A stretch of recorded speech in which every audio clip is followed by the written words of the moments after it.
सूरत diamond boots અને મુંબઈમાં આવેલું ભારત ડાયમંડ બૂટ્સ એની વચ્ચે અત્યારે રીતસરનું એક યુદ્ધ ચાલી રહ્યું હોય એવું લાગે છે। નમસ્કાર દર્શક મિત્રો, આજે અમે તમારી સાથે બેટલ ઓફ બોર્સિસની વાત કરીશું। એટલે સુરત ડાયમંડ બૂટ્સ અને મુંબઈમાં આવેલું ભારત ડાયમંડ બૂટ્સ એની વચ્ચે અત્યારે રીતસરનું એક યુદ્ધ ચાલી રહ્યું હોય એવું લાગે છે।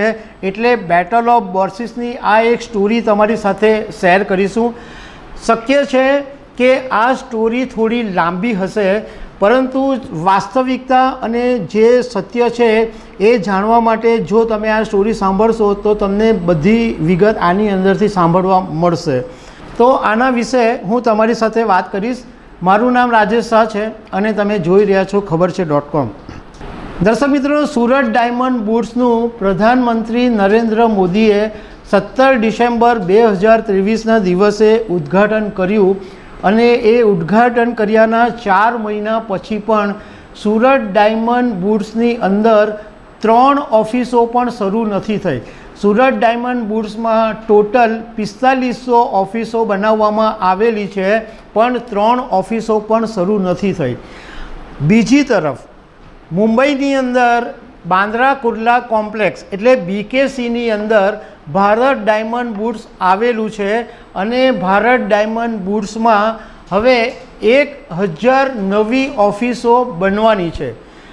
એટલે સવાલ એ છે કે સુરતની અંદર 3 ઓફિસો પણ નથી શરૂ થઈ, મોટા મોટા ઉદ્યોગકારોની ઓફિસો તો ખુલ્લી જ નથી, તો એની સામે 1000 નવી ઓફિસોનું વિસ્તરણ કરવાનું જાહેરાત કરવામાં આવી।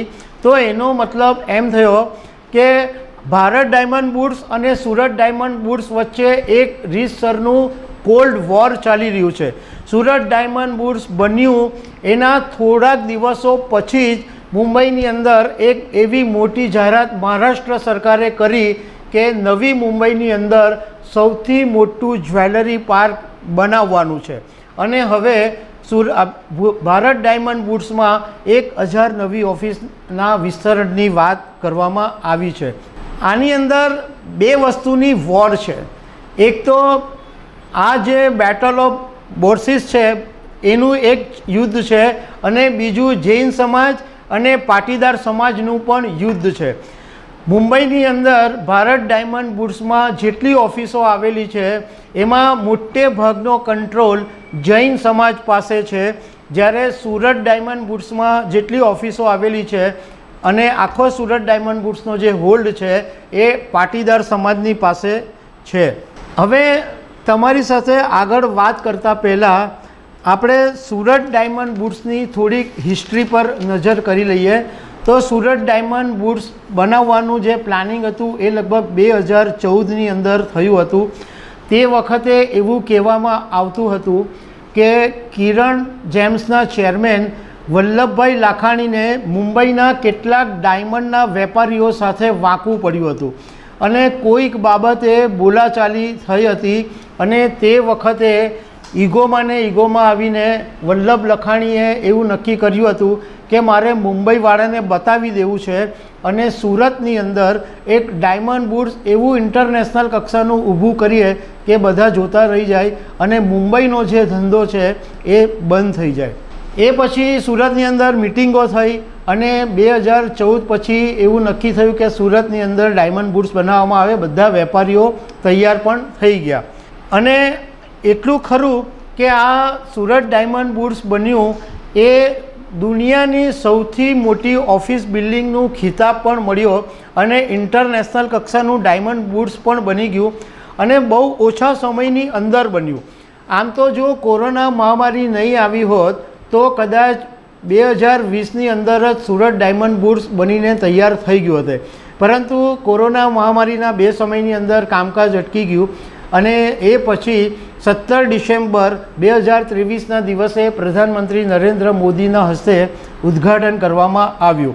તે વખતે પ્રધાનમંત્રી નરેન્દ્ર મોદીએ એવું કીધું હતું કે સુરતનો જે ડાયમંડ ઉદ્યોગ છે એ 8 લાખ લોકોને રોજગારી આપે છે અને હવે જ્યારે આ ડાયમંડ બૂટ્સ બન્યું છે ત્યારે બીજા નવા 1.5 લાખ લોકોને રોજગારી મળશે અને આ સુરત ડાયમંડ બુટ્સ એક ઇન્ટરનેશનલ લેવલે સુરતનું નામ પણ ઊંચું કરશે, સાથે સાથે ગુજરાત ભારતનું નામ પણ ઊંચું કરશે.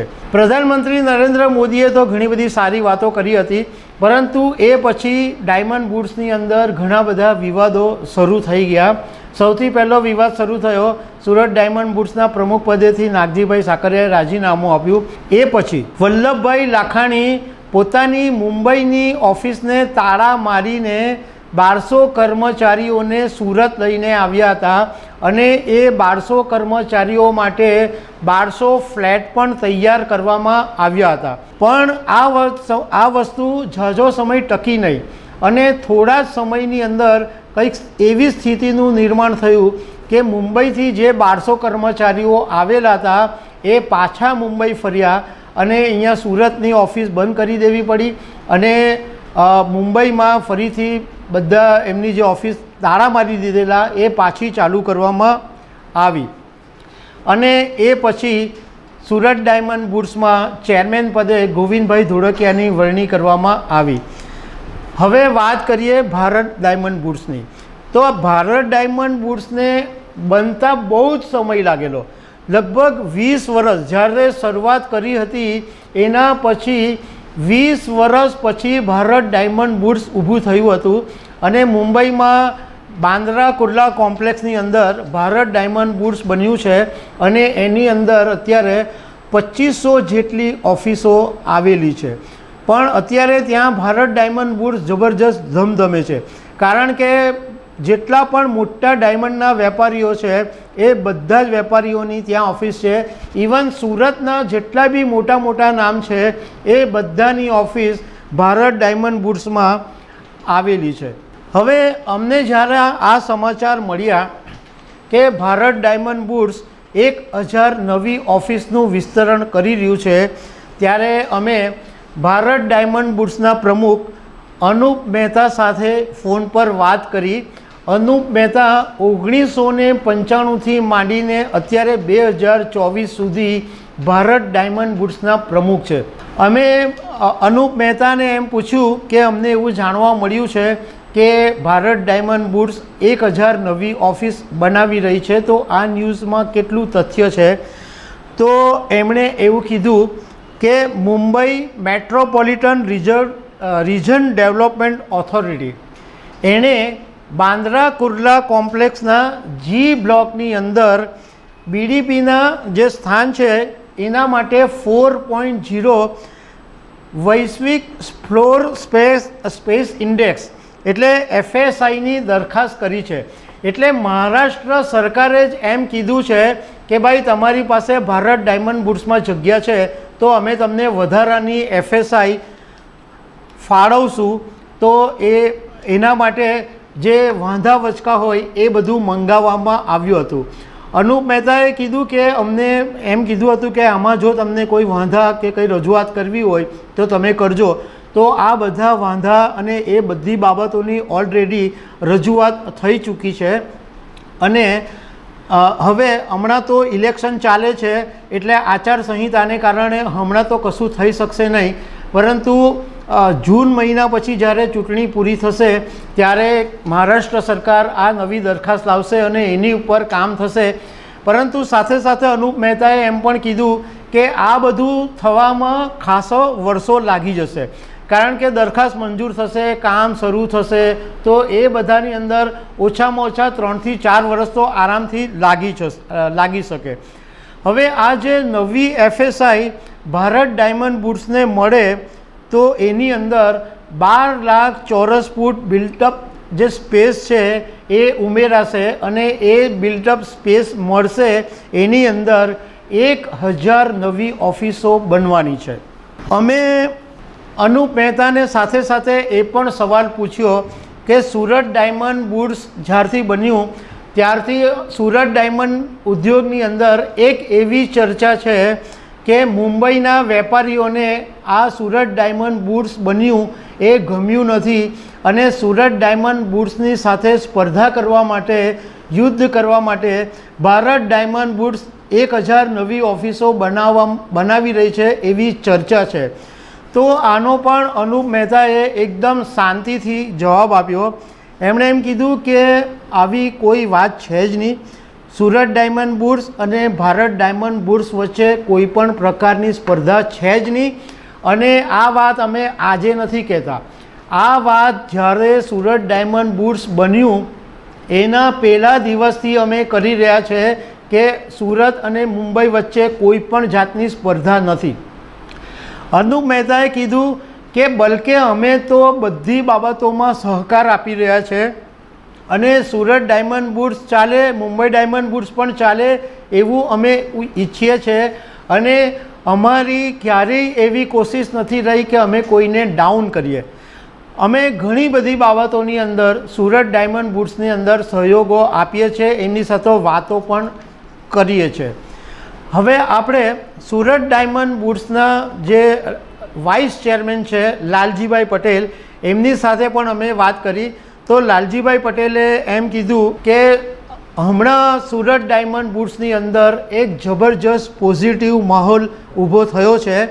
અને થોડા દિવસો પહેલાં મૈદરપુરા હીરા બજારની અંદર એક મિટિંગ કરવામાં આવી અને ઘણા બધા વેપારીઓ જૂન મહિનામાં એક સાથે 500 ઓફિસો શરૂ કરવા માટે તૈયાર થયા છે. ગોવિંદભાઈ ધોળકિયા જુલાઈ મહિનાથી ઓફિસ શરૂ કરવાના છે અને લાલજીભાઈએ કીધું કે હું પોતે પણ જુલાઈ મહિનાની અંદર ઓફિસો શરૂ કરી દેવાનો છું. અને બધા જ મોટા વેપારીઓ એટલે 400થી 500 વેપારીઓ એક સાથે આ સુરત ડાયમંડ બુર્સમાં ઓફિસ શરૂ કરશે અને સુરત ડાયમંડ બુર્સ ફરીથી ધમધમવા માંડશે. એમણે એમ કીધું કે અમારી 18 એપ્રિલે મુંબઈમાં BKCની અંદર બપોરે 3 વાગે મુંબઈના વેપારીઓ સાથે એક મિટિંગ થવાની છે. કારણ કે સુરત ડાયમંડ બુર્સની અંદર જે 4500 ઓફિસો છે એમાંથી 60% જેટલી ઓફિસો મુંબઈના વેપારીની છે અને 40% જેટલી ઓફિસો સુરતના વેપારીઓની છે. એટલે મુંબઈના વેપારીઓને સમજાવવા માટે અમે જઈ રહ્યા છે કે તમે સુરત ડાયમંડ બુર્સમાં આવો, ઓફિસ શરૂ કરો. તો એના માટે અમારી 18 એપ્રિલે મિટિંગ છે. 40% સુરતના વેપારીઓ એટલે તમે અંદાજ એમ માંડી શકો કે 1500 જેટલી ઓફિસો સુરતના વેપારીઓની છે અને 3000થી 3500 જેટલી મુંબઈના વેપારીઓની ઓફિસ છે.